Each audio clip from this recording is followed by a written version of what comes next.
Assalamualaikum warahmatullahi wabarakatuh. Tepangkeun nami abdi Syarita Putri Lestari kelas 10 IPS 3. Di dieu abdi bade ngadongeng nu judulna Jepati Beureum Sukuna. Zaman baheula sato anu panggagahna teh hayam kabeh sato pada sieun. Sabab Jepati gagah teh bisa hiber deui ningali balungna ge sato nu leutik mah pada ajrih kawantu boga pakarang ampuh. Nyaeta sieun nu ngeulik seukeut, jabat ti sieun nu seukeut. Pamatuk ngeluk ramu-ramu suku rangguas paranti nyakar musuh. Kulantaran kitu kabeh sato di kalangan bangsa manukna aranut ka kamanehna. Unggal isuk nyela kongkorongok bulu mayangna gugur leupan katuju ku panon poe. Nu karek meletek payus tegap karupa makuta nu nyencre dina sirahna nambahan sieup saringa dirina nu jadi tameng negara. Ngan hanjakal boga sifat angkuh jeung sombong. Teu kaob batur boga salah tara tetanya heula sok habek bae dibinti. Tapi tara aya ieu nu wani ngalawan kusabab sieun tea. Dina hiji waktu manehna ngaronda ka tapel wates negara.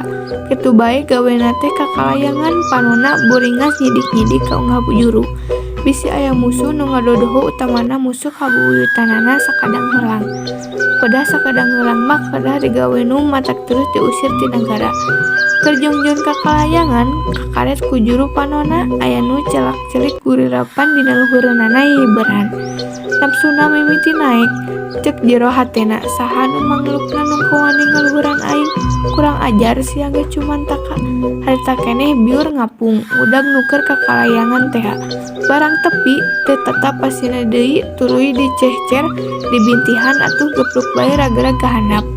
Mano horeng eta teh manuk Jepati kulantaran Jepati mah leutik teu wudu lamokot mandi ku getih sakadang hayam nululak cangkeng bari gadag jidik. Pangrasana puas geus bisa males kanu cuman taka malah bari heotan jeung suraseuri segala.